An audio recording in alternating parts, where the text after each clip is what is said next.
Boa noite. A leitura de hoje está no livro Vinha de Luz, psicografia de Chico Xavier pelo Espírito Emmanuel. O título é O Verbo é Criador. Mas o que sai da boca procede do coração, e isso contamina o homem. Jesus está em Mateus 15:18. O ensinamento do Mestre sob o véu da letra consubstancia profunda advertência. Indispensável cuidar do coração como fonte emissora do Verbo, para que não percamos a harmonia necessária à própria felicidade. O que sai do coração e da mente, pela boca, é força viva e palpitante, envolvendo a criatura para o bem ou para o mal, conforme a natureza da emissão.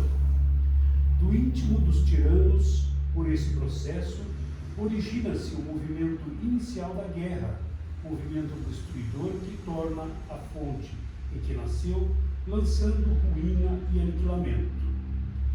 Da alma dos caluniadores partem os venenos que atormentam espíritos generosos, mas que voltam a eles mesmos, escurecendo-lhes os horizontes mentais.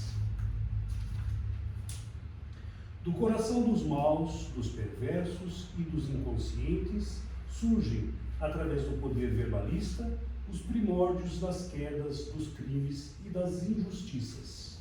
Todavia, tais elementos perturbadores não se articulam de balde para os próprios autores, porque dia chegará em que colherão os frutos amargos da atividade infeliz a que deram impulso. Assim também a alegria semeada por intermédio das palavras salutares e construtivas cresce e dá os seus resultados. O auxílio fraterno espalha benefícios infinitos e o perfume do bem, ainda quando derramado sobre os ingratos, volta em ondas invisíveis e a reconfortar a fronte que o imite. O ato de bondade é invariável força benéfica em derredor de quem a mobiliza. Há imponderáveis energias edificantes em torno daqueles que mantêm viva a chama dos bons pensamentos a iluminar o caminho alheio, por intermédio da conversação estimulante e sadia. Os elementos psíquicos que exteriorizamos pela boca são potências atuantes em nosso nome, fatores ativos que agem sob nossa responsabilidade, em plano próximo ou remoto, de acordo com as nossas intenções mais secretas. É imprescindível vigiar a boca, porque o verbo cria, insinua, inclina, modifica, renova ou destrói, por dilatação viva de nossa personalidade.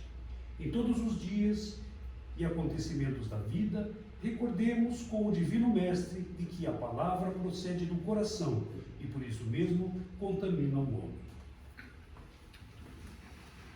E agora vamos à nossa prece inicial.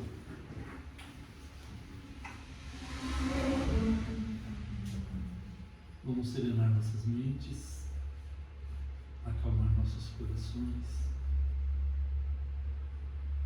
elevar nossos pensamentos à espiritualidade superior,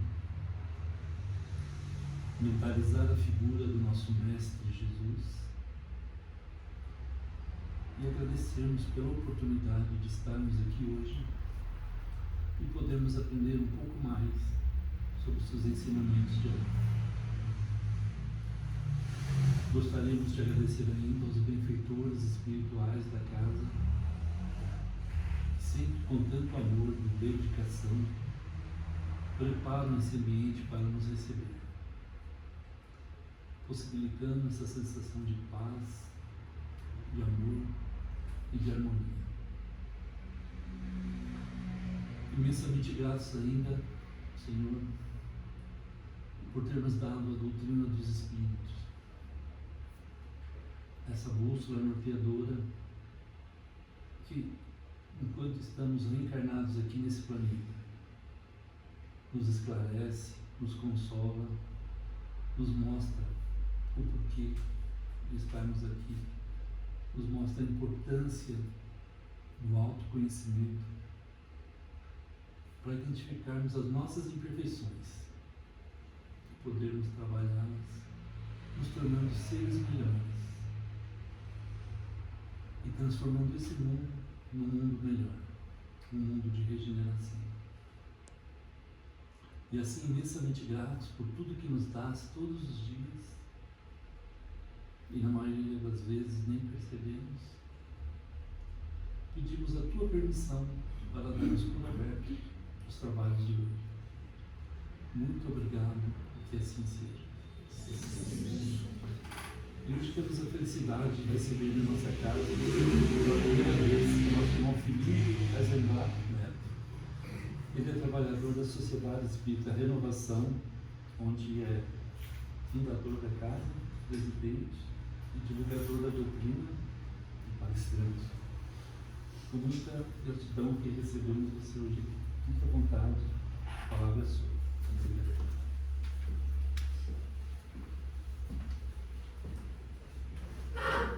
Boa noite a todos. Boa noite.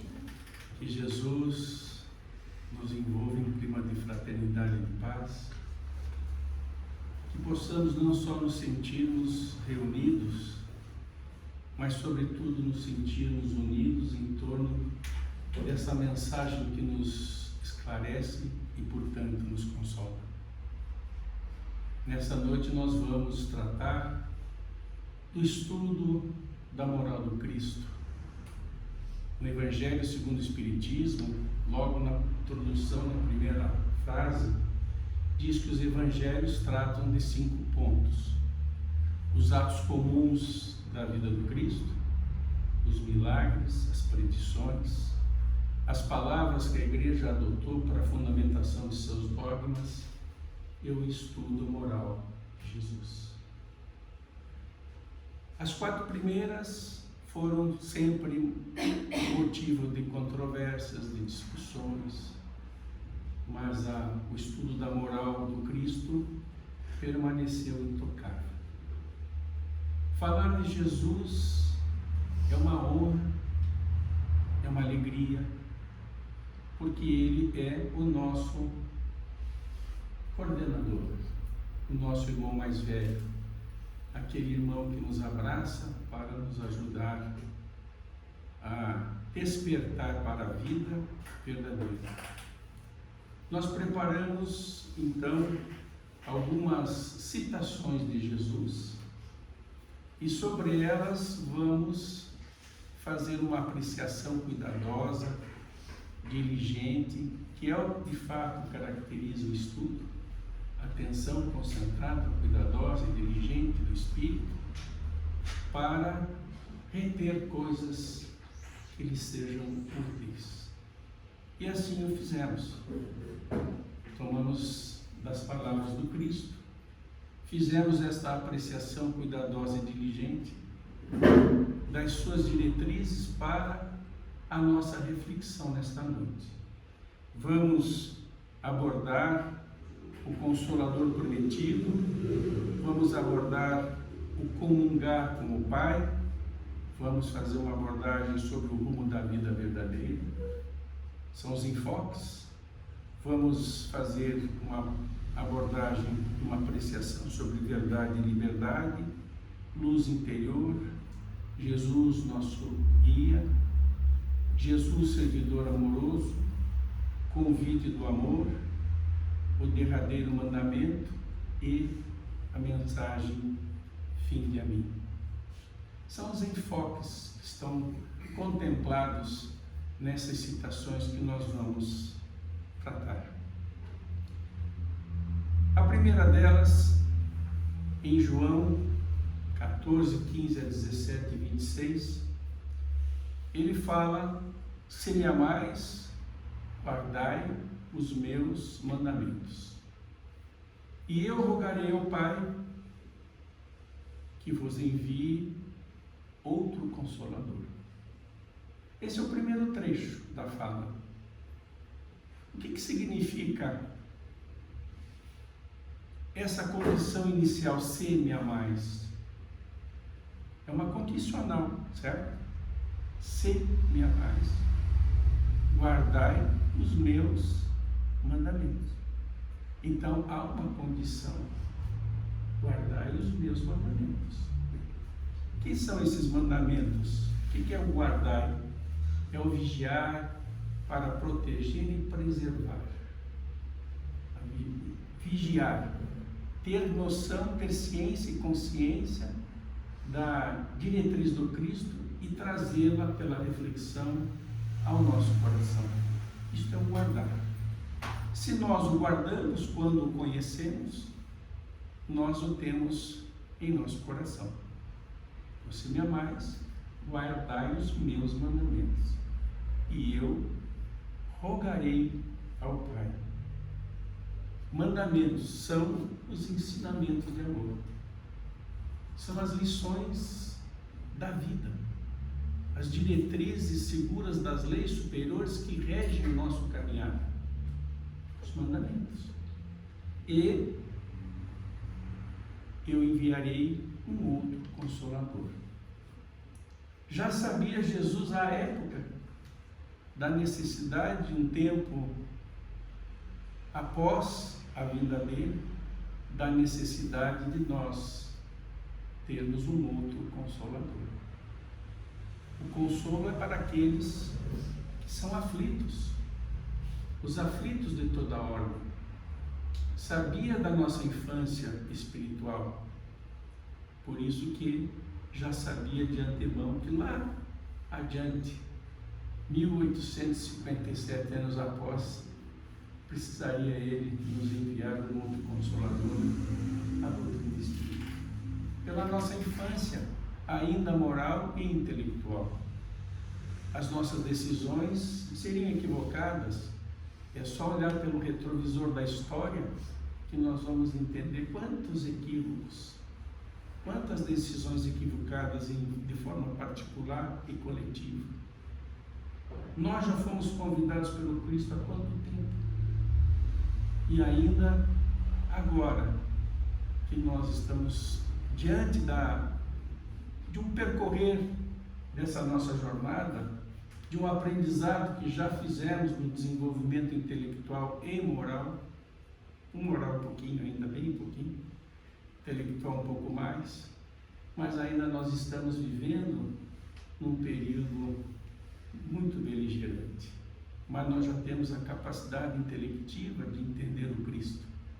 Por isso que Jesus enviou-nos um outro Consolador para nos acomodar das aflições que nós que o guardamos no coração temos diante da adversidade que a adversidade nos apresenta em todas as épocas. Nunca deixamos de ter um estado de beligerância, um estado de guerra, de conflitos, porque ainda acalentamos em nossos corações o egoísmo e o orgulho.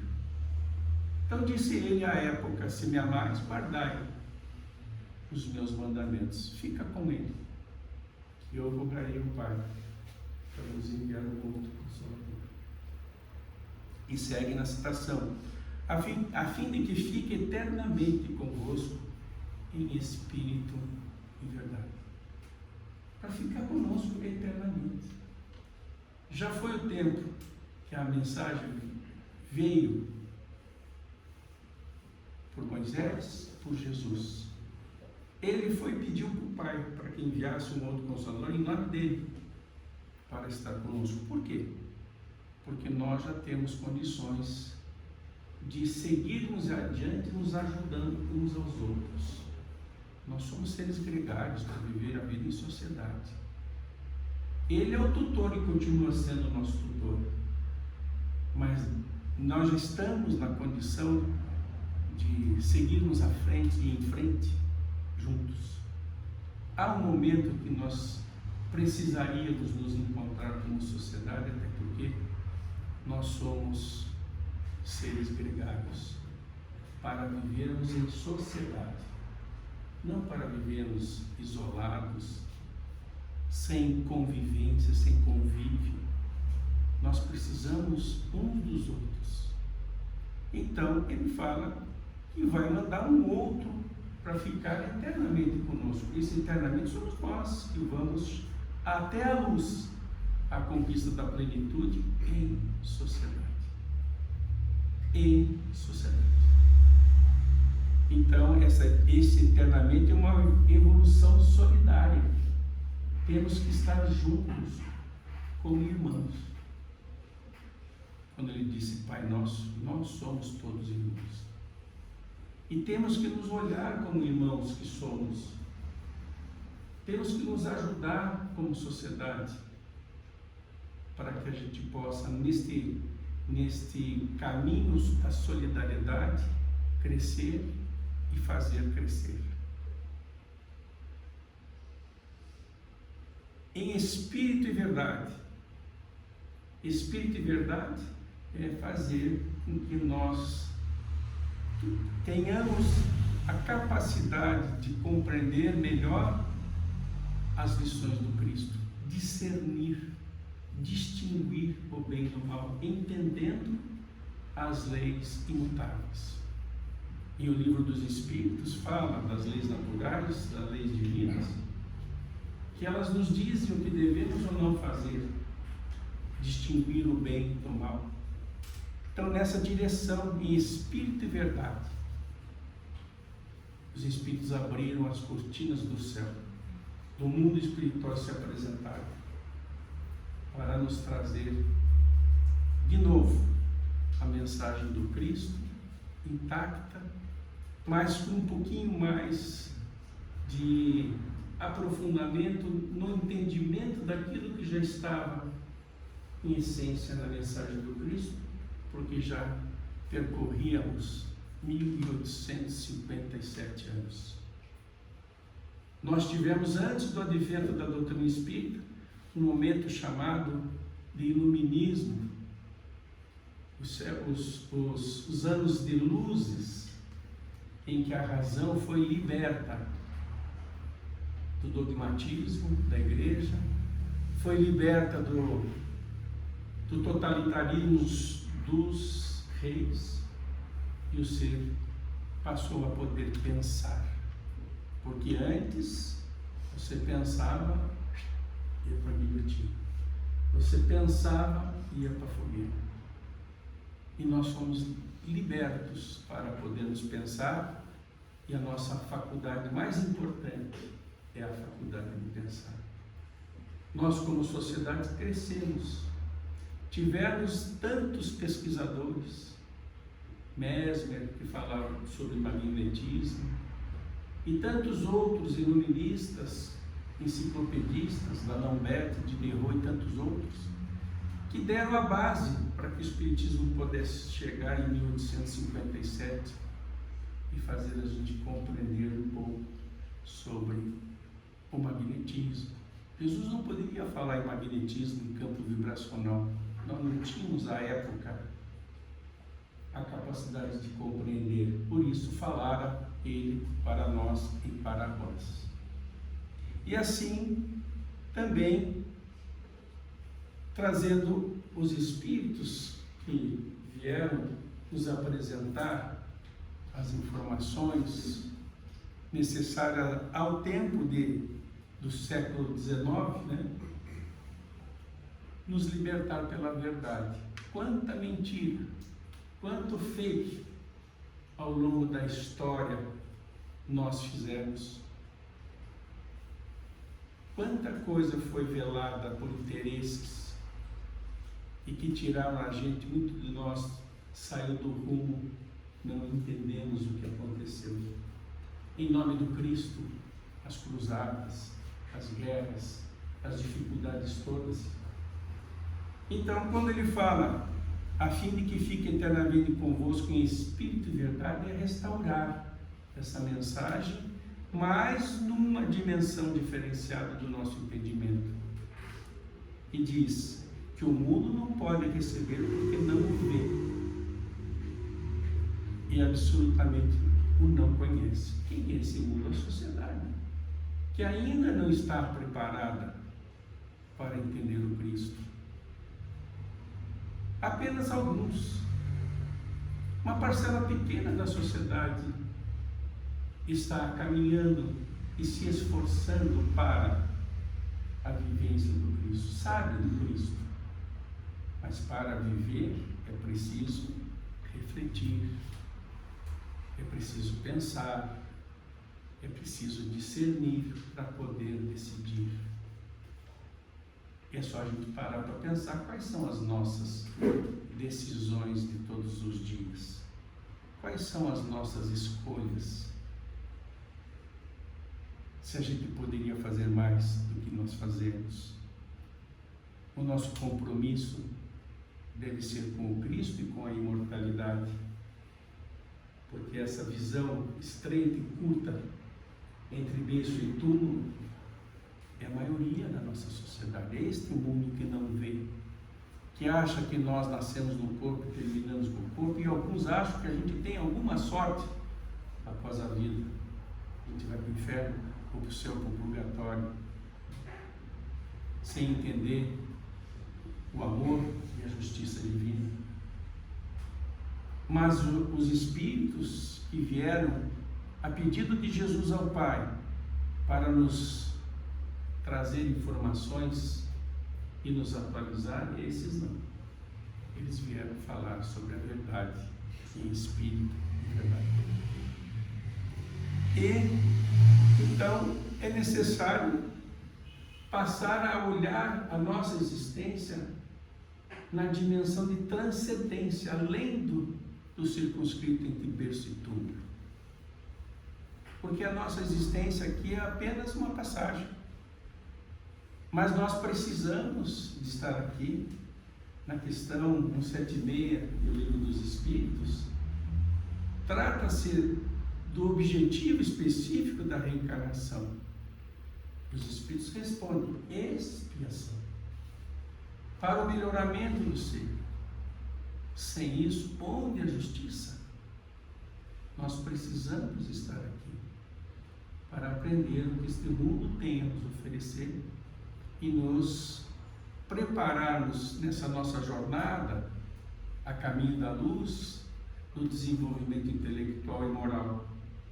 O desenvolvimento intelectual nos foi dado, mas o desenvolvimento moral, Emmanuel, Espírito, pela palavra mediúnica de Chico Xavier, diz que nós estamos no maternal da evolução moral. Daí nós entendemos, porque ainda 2000 anos depois do Cristo, ainda nós estamos em guerra.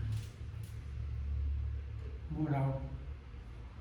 E a moral é a regra do bem proceder.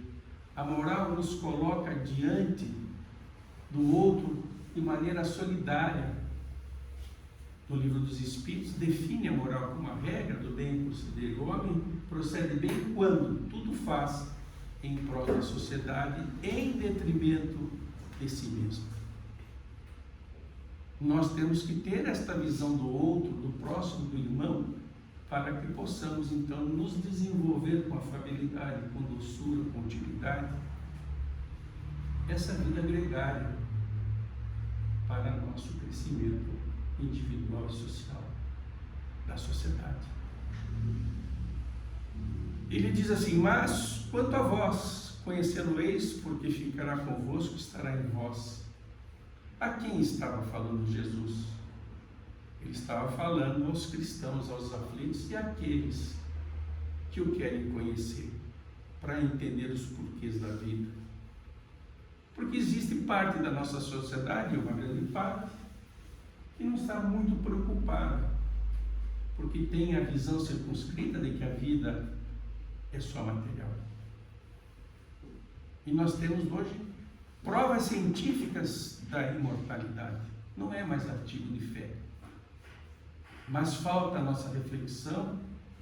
Joana de Ângeles nos diz em um de seus livros, na primeira frase do capítulo daquela coleção de psicologia, a frase é a seguinte: nós temos que estar comprometidos com a imortalidade. Faz toda a diferença nós pensarmos o que ela disse. Temos que ter compromisso com a imortalidade. Estamos aqui. mas não somos daqui, porque chegará um dia que nós não precisaremos mais estar encarnados no corpo físico. Estaremos em outros momentos da nossa jornada a caminho da luz, mas nós precisamos acordar para essa realidade transcendente da vida. Quanto a vós, conhecê-lo a verdade em espírito e verdade, conhecê-la o eis, porque ficará convosco, estará em vós. Parte da sociedade ainda não está muito preocupada. E nós temos a oportunidade, pela divulgação, pelo estudo, pela vivência, para sermos uma mensagem viva. Nós temos que estar no meio, viver no mundo, sem ser do mundo, para apresentarmos o Cristo. Pela mensagem viva, pelos exemplos. Todos nós somos mestres, sem sabermos. As pessoas nos observam. Nós somos uma mensagem viva naquilo que fazemos. E essa transformação moral é que fala a doutrina espírita. Reconhece-se o verdadeiro espírito, o verdadeiro cristão, pela sua transformação moral, mudança de comportamento, fazendo insignificantes esforços todos os dias. E termina os Espíritos dizendo: ah, quão pouco dentre vós fazem esforços. Insignificantes esforços.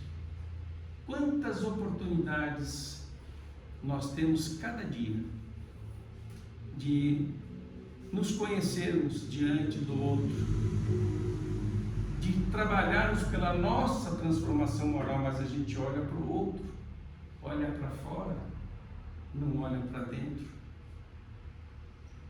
Nós temos que olhar para dentro. Nós temos que ser responsáveis pelo que nós fazemos.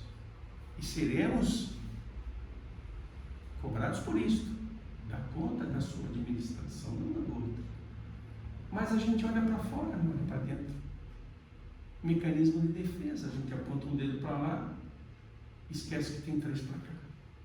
A gente critica, né? Fala mal do outro, sai para jantar, só fala bem dos outros, né? Não fala nada, não faz nenhuma fofoquinha. A gente tem que se conhecer na relação humana. Como é que a gente age, como é que a gente reage, como é que a gente é. O conhecimento de si mesmo é a base para o progresso individual. Se você não se conhece, como é que você vai trabalhar para fazer mudanças nas características próprias?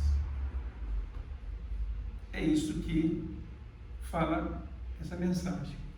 Porém, o Consolador, que é o Santo Espírito que meu Pai enviará em meu nome, vos ensinará todas as coisas e vos fará recordar tudo o que vos tenho dito. Era necessário recordar o Cristo, mas também recebermos novas informações para seguirmos adiante, dada tanta informação que a ciência contribuiu, e um dia a ciência vai dar as mãos à ciência espírita. Jesus falava aos cristãos e aos aflitos porque sabia da necessidade que nós teríamos se tivéssemos Ele no coração, vivendo a diversidade, a dificuldade, o desenvolvimento e crescimento em sociedade, ensinar tudo, o Consolador prometido, e recordar o Cristo redivivo. É isso que está nesta frase: se me amais, guardai os meus ensinamentos. E eu rogarei a meu Pai que vos envie um outro Consolador, que o mundo não conhece, mas quanto a vós o conheceis, que estará em vós, será em espírito e verdade, vos fará relembrar tudo e aditará novas coisas, e ficará convosco eternamente. Então é uma informação a mais. E foi essa época então que chega o Espiritismo, cumprindo a promessa de Jesus de nos trazer um outro Consolador, restaurando o cristianismo primitivo e adicionando novas informações, ficando nesse processo de comunicação dos dois planos, interação de uma sociedade, dos dois planos da vida, para o nosso crescimento à plenitude, já não mais tuteladas diretamente por um, mas coordenada por ele, que é o nosso modelo e guia da humanidade. Então veja quanta coisa a gente consegue tirar de uma frase de Jesus, quando a gente para pensar em o que ele está dizendo na frase, na citação.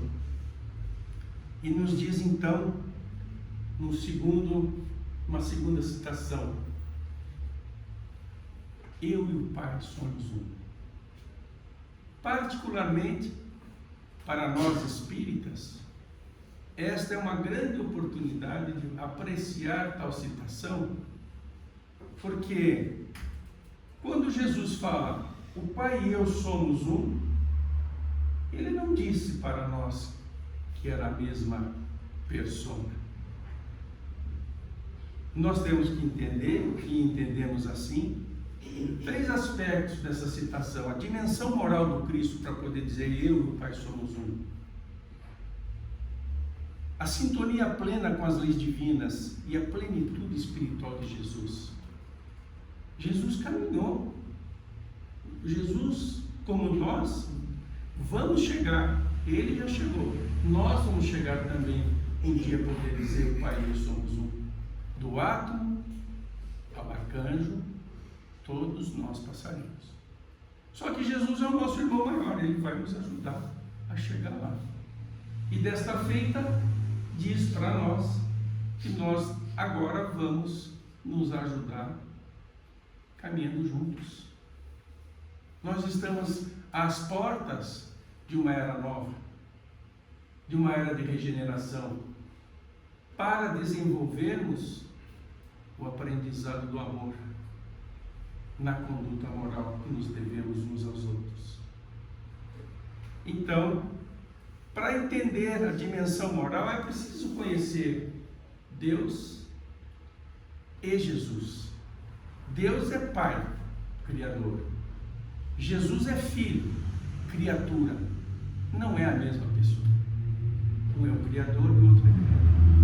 Mas quando Jesus diz o Pai e eu somos um, é porque Jesus conquistou a plenitude por viver o amor em plenitude nessa sua jornada do átomo ao arcanjo.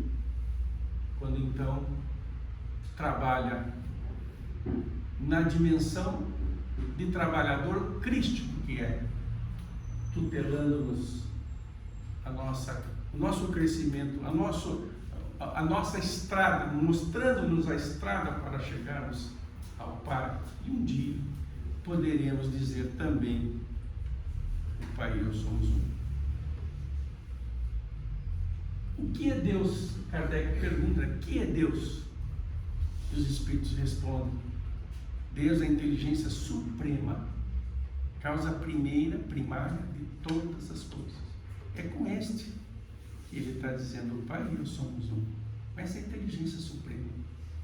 E essa supremacia da inteligência é só nós observarmos o universo, a diversidade do mundo mineral, do mundo vegetal, do mundo animal, do mundo luminal e tantos outros que ainda nós não conhecemos. É só olharmos a natureza, a pujança da diversidade, da complementariedade. Tudo está em tudo. Tudo contribui para a nossa vida. Tudo está certo. A vida é perfeita. Nós é que precisamos nos ajustar diante das leis para podermos aprender e despertarmos para a realidade do viver como filhos dessa inteligência suprema. Então, precisamos entender que se deve entender então por lei natural. E os Espíritos respondem, a lei natural é a lei de Deus, a única verdadeira para a felicidade dos homens, a única verdadeira para a felicidade dos homens. Indica-nos o que deve fazer ou deixar de fazer. E nós só somos infelizes porque destas leis nos afastamos. Se nós queremos construir felicidade, nós temos que aprender a amar, a conviver como irmãos. Felicidade é isto, não são as coisas. Felicidade é aquilo que nós conquistamos na direção desta unidade que as leis imutáveis desta inteligência suprema nos proporciona. Isto é felicidade. Nós estamos em estados de felicidades pequenos, mas não permanentes. Porque a felicidade real está no desenvolvimento moral. Regra do bem proceder. O homem de bem que confia, que aproveita cada dia para ser útil, para servir, compreendendo então um caminhar diferente, não o caminhar que o mundo está acostumado, da competição, da guerra, do desencontro, das inverdades, dos fakes. Nós temos que caminhar na direção que o Cristo nos apresentou. Que o Cristo nos apresentou. Filhos daquele que é o gestor da vida, essa inteligência suprema, Deus, Pai de todos nós. E onde está escritas as leis de Deus? Na nossa consciência. Está lá dentro. Nós precisamos trabalhar, refletir sobre as lições, as diretrizes do Cristo para poder ter acesso a estas leis e que ela tem que primeiro nos iluminar para que a nossa mente esclarecida possa começar a levar luz por onde caminharmos. Está na nossa consciência. E quando a gente vai abordar o enfoque sintonia plena com as leis divinas, a questão 625 agora tratando de Jesus Filho, criatura, nosso modelo e guia. Na questão 625, Kardec pergunta: qual o tipo mais perfeito que Deus tem oferecido ao homem para servir de guia e modelo? O que é um guia? O que é um modelo? É uma referência. É a referência daquele que chegou à plenitude, que está há quanto tempo à nossa frente? Antes de nós estarmos aqui, ele já existia e já era Espírito puro. Coordenador da nossa casa, do nosso corpo, do nosso sistema. Imagine quanto tempo ele está à nossa frente. E que servidor humilde e que irmão amoroso de estar conosco. Nenhuma ovelha se desgarrará. Enquanto estiver uma ovelha desgarrada, eu estarei junto. Vai nos levar ao Pai. Jesus vai nos levar ao Pai. Só que nós temos que fazer a nossa parte, porque nós temos livre arbítrio, que é uma lei. Por que a gente julga o outro, se o outro tem o direito de ser como é?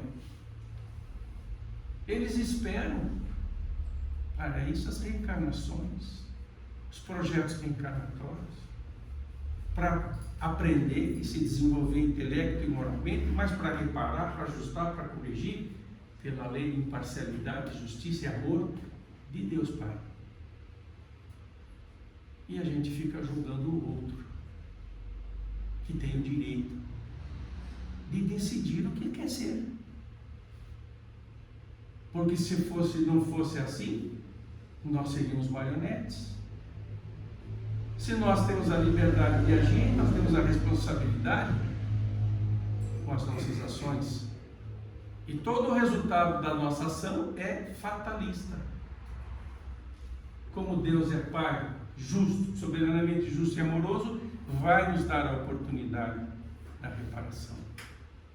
Então nós estamos falando de quem? Desse que é nosso modelo, Jesus.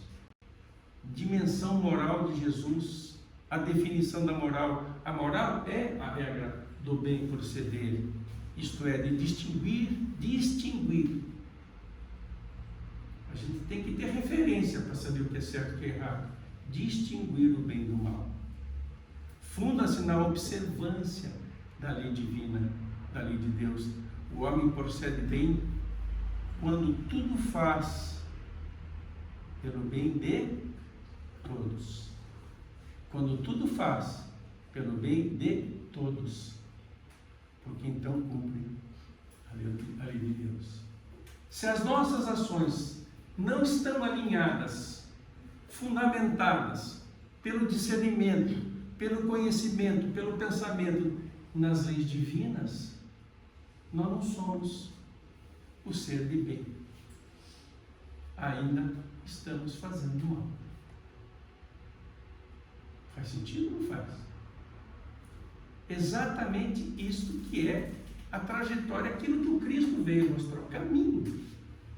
Então, quanto à questão das leis divinas, onde se pode distinguir o bem do mal? O bem, aquilo que eu acabei de falar, está de conformidade com a lei de Deus. O mal é tudo que é contrário.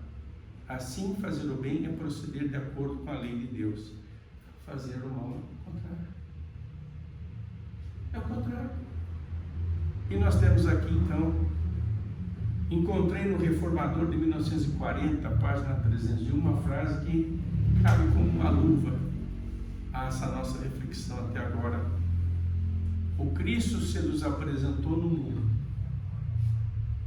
em toda a sua resplendência de sua glória espiritual, para que aprendêssemos com Ele, ó Mestre, a comungar com o Pai.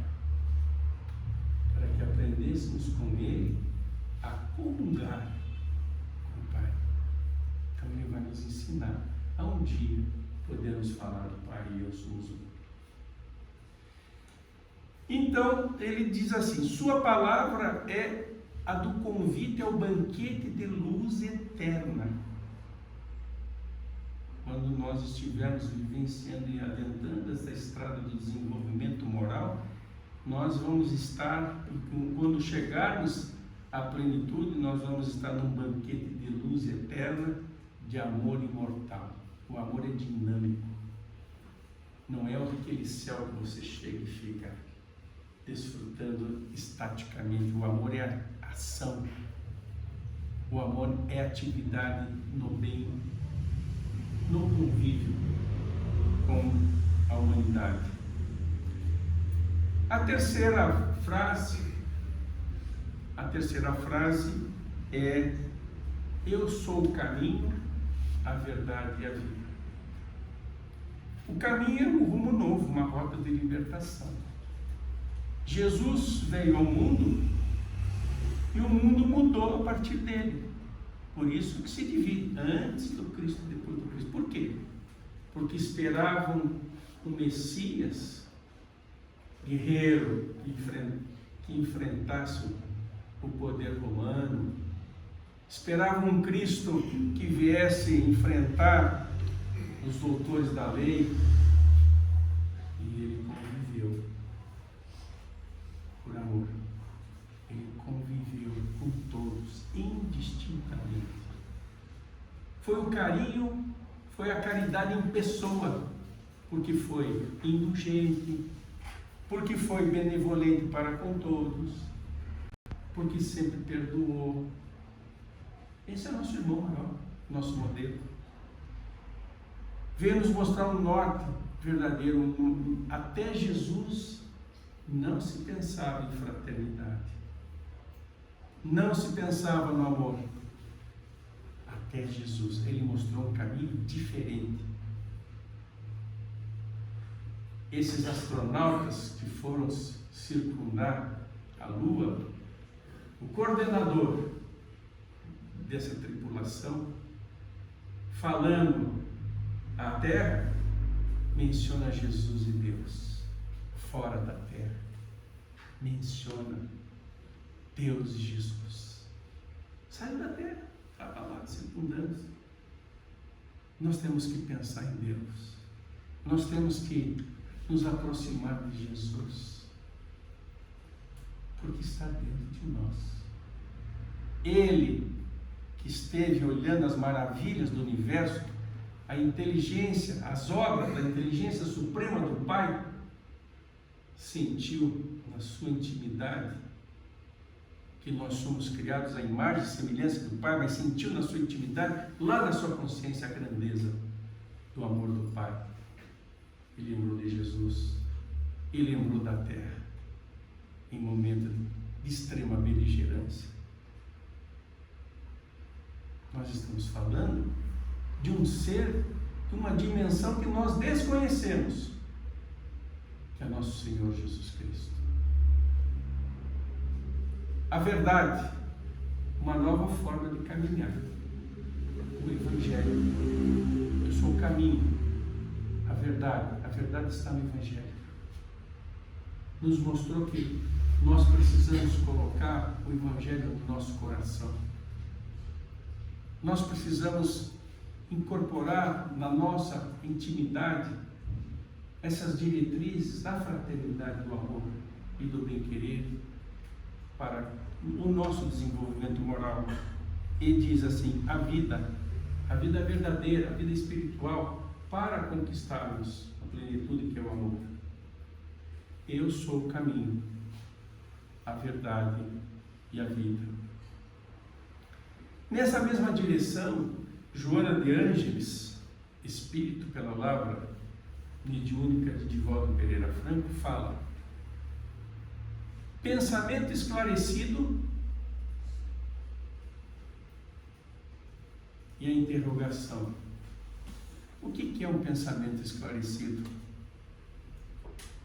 O pensamento esclarecido é aquele pensamento do ser espírito que pensa, que reflete, que compreende essas lições superiores da vida. O pensamento esclarecido só vai acontecer se nós estudarmos, refletindo, pensando cuidadosamente e diligentemente sobre cada palavra que esta mensagem nos traz. Fazendo a reflexão. Como eu havia dito anteriormente na frase de Joana, nós temos que estar comprometidos com a imortalidade. O que significa isso? A profundidade dessa frase. O que é um compromisso com a imortalidade? É ver a vida não circunscrita entre berço e morte. É ver a vida numa dimensão que ela tem. E o compromisso é com isso, porque a reencarnação é um momento nosso aqui para nos desenvolvermos. Mas não para vivermos, colocarmos todo o nosso ânimo, a nossa vida em relação à vida material. Tudo que nós temos são oportunidades que Deus nos proporcionou. Tudo muda. Tudo. O que não muda é o que somos. O que foi dado pode ser tirado. E nós olhamos aí todos os dias tudo isso. As enchentes, as coisas que acontecem. Muda tudo de um segundo para o outro. Nós não sabemos se nós iremos dormir em casa hoje. Não sabemos, ninguém aqui pode afirmar. Mas nós não morremos. O compromisso com a imortalidade. O pensamento esclarecido é ter certeza. Fé raciocinada. Ainda, Emmanuel dizia, eu não tenho fé. Porque eu sei. Para você transformar a fé em sabedoria, tem que viver. Tem que ter a experiência de ter vivido de conformidade com as diretrizes do Cristo. Quando nós colocarmos em prática o que refletimos, nós vamos mudar a nossa vida. Então ela diz assim, pensamento esclarecido é uma força motriz. O pensamento esclarecido é uma força motriz que a gente chama de vontade. A gente denomina vontade. A vontade é de acordo com o pensamento. o que você enriquece, você vai ter como motivação. Pensamento esclarecido, uma força motriz chamada vontade, vontade e ação. E ação, destino. Pensamento esclarecido, vontade e ação, destino. Nós somos os arquitetos da vida. Da importância de nós estudarmos, como diz Kardec lá na introdução do Livro dos Espíritos, na introdução, dizendo que esse conteúdo da mensagem, ele é tão grande que só pode ser feito com qualidade por aqueles que não têm preconceito, que querem chegar ao querer, que querem chegar ao resultado. E diz, o que caracteriza a seriedade destes é o estudo continuado, a continuidade que se dá, porque é na continuidade que a gente enriquece o pensar, que mexe na nossa força motriz, na nossa vontade, na nossa ação, nós nos modificamos com isso. Não é de quando em quando, de vez em quando.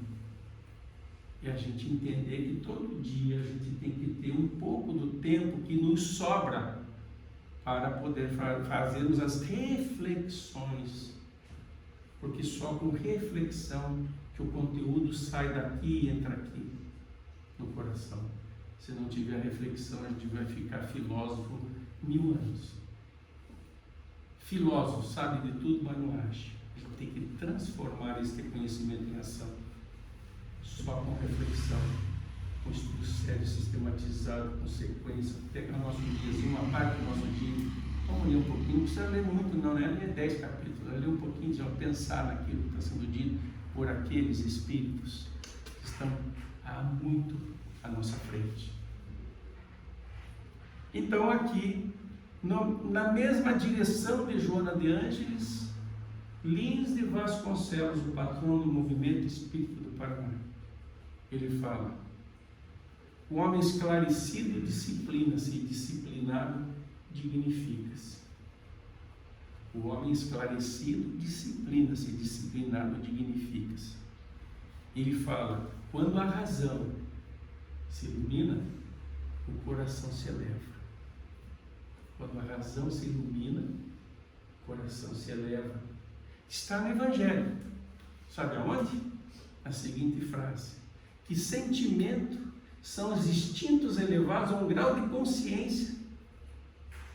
Os sentimentos são os instintos elevados a um grau de consciência.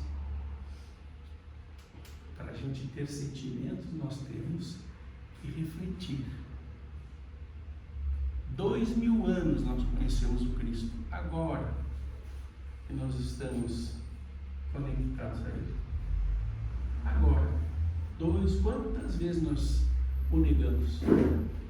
E aí diz assim: disciplina, santificando os impulsos. Quando a razão se ilumina, o coração se eleva, santificando os impulsos e revigorando os sentimentos.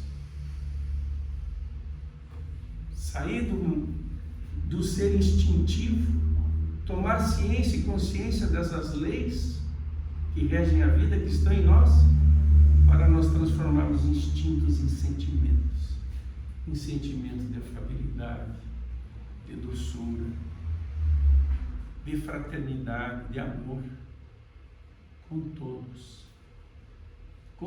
mesmo aqueles que são equivocados nas suas decisões, são nossos irmãos, e que a lei divina corrige pelo amor, pela dor.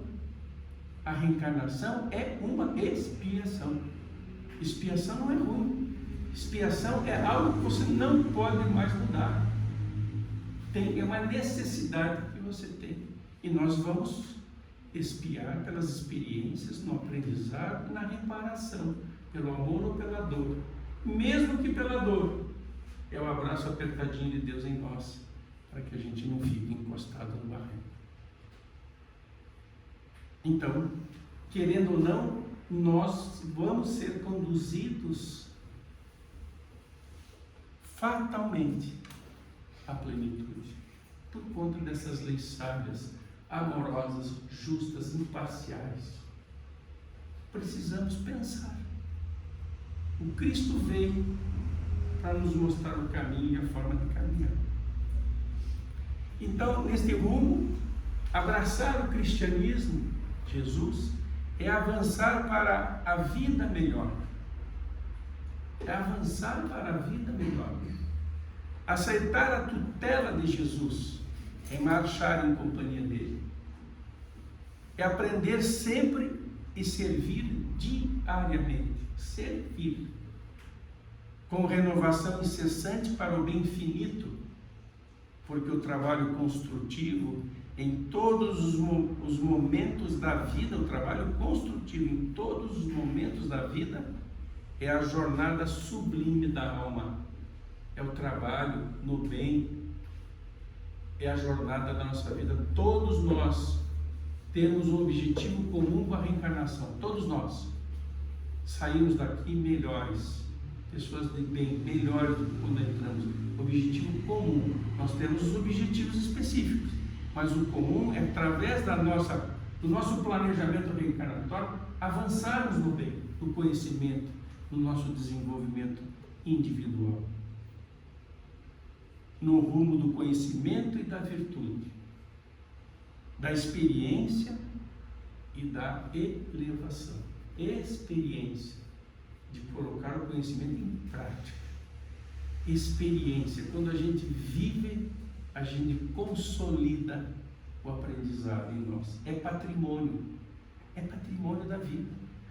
Nós ampliamos o nosso livre-arbítrio, vamos ter oportunidades em outras reencarnações melhores,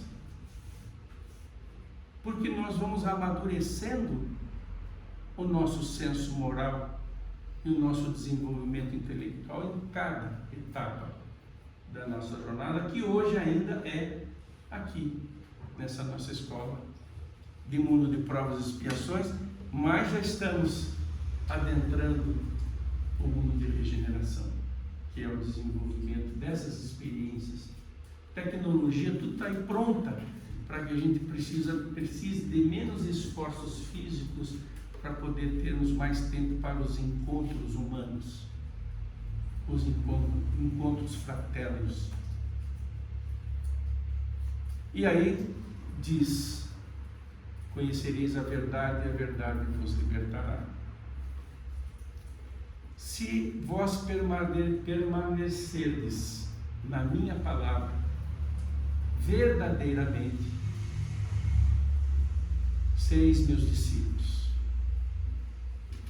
e conhecereis a verdade, e a verdade vos libertará. Libertar de quê? Libertar de nós mesmos, das nossas próprias dificuldades, das nossas limitações. Jesus nos disse: aquele que quiser vir após mim, negue a si mesmo, toma da sua cruz e siga. Olha o convite que ele nos faz: aquele que quiser. Olha o respeito ao livre-arbítrio. E quem é aquele? É um asiático? É um africano? É um sul-americano? É um norte-americano? Não, é aquele que quiser. Olha o respeito à liberdade.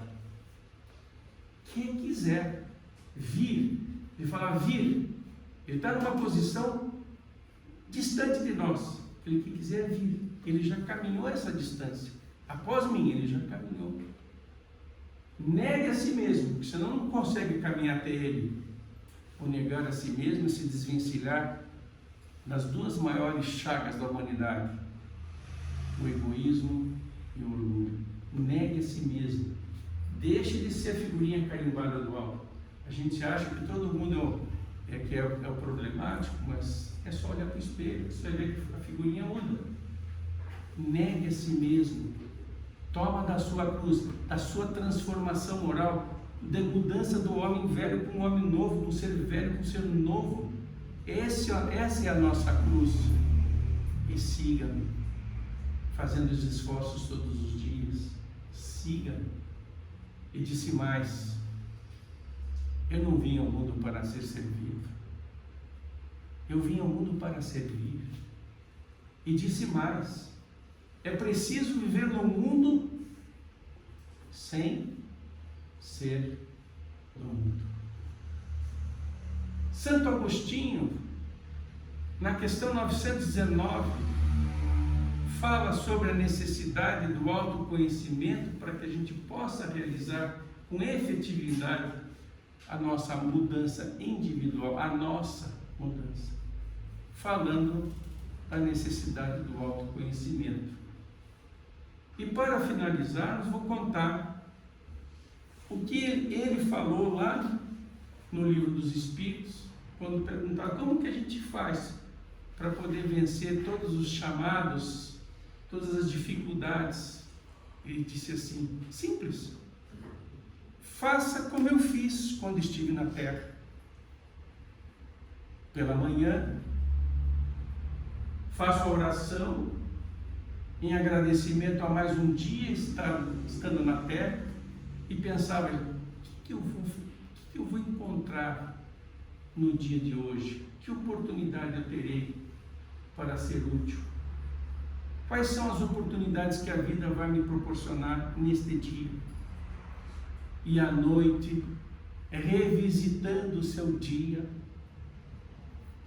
ele verificava como foi o seu comportamento diante do próximo, se ele fez todo o bem que podia, o que ele respondeu, como é que ele agiu, quando então ele podia entender quem ele era, o que ele precisava mudar em si. Tinha lá todo um diagnóstico dele mesmo. No outro dia ele tomava um pouco mais de cuidado com aquilo que ele precisava mudar. Isso quer dizer o quê? Quer dizer de um ser que estava consciente com a oportunidade da vida, que precisava chegar a um caminho novo, uma nova forma de caminhar, levando consigo em seu coração a mensagem de Cristo. Santo Agostinho fez isto. Se conheceu e trabalhou todos os dias, valorizou a vida, valorizou o tempo. O tempo é o patrimônio mais democrático.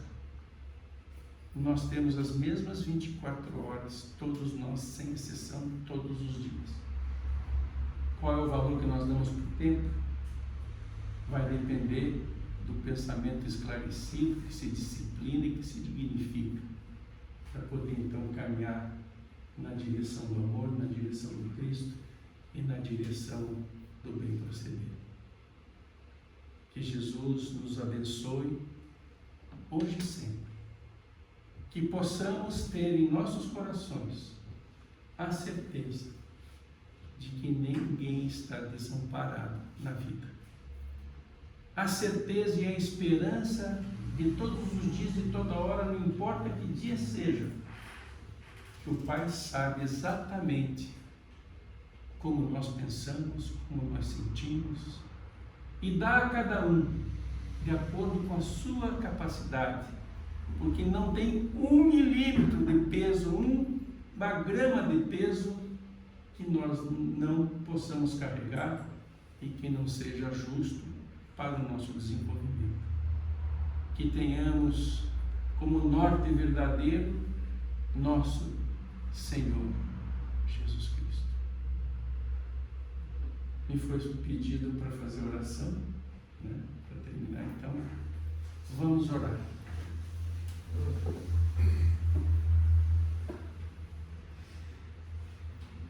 Vamos em uníssonos elevar o nosso pensamento a Deus, nosso Pai. De infinito amor e bondade, a nosso Senhor Jesus Cristo, para agradecermos pelas bênçãos que não nos têm faltado, pelo corpo perfeito, pela família consanguínea, pela família humanidade. Agradecer por esta casa que nos acolhe em seu nome, Senhor. agradecer pelas luminosas lições que, ao nos esclarecer, nos motivam a exemplificarmos, a vivenciarmos as experiências de um bem proceder, com todos aqueles com quem tivemos a honra de compartilhar os nossos dias. Agradecer, Senhor, pelo amparo dos nossos amigos espirituais e dos nossos irmãos que nos acompanham nos passos. Agradecer por mais este dia e agradecer por estarmos aqui uma vez mais com a Tua presença entre nós. Pois aqui não só nos reunimos, mas estamos unidos em Teu nome e na Tua presença. Muito obrigado, Senhor, e se conosco hoje e sempre. Que assim seja.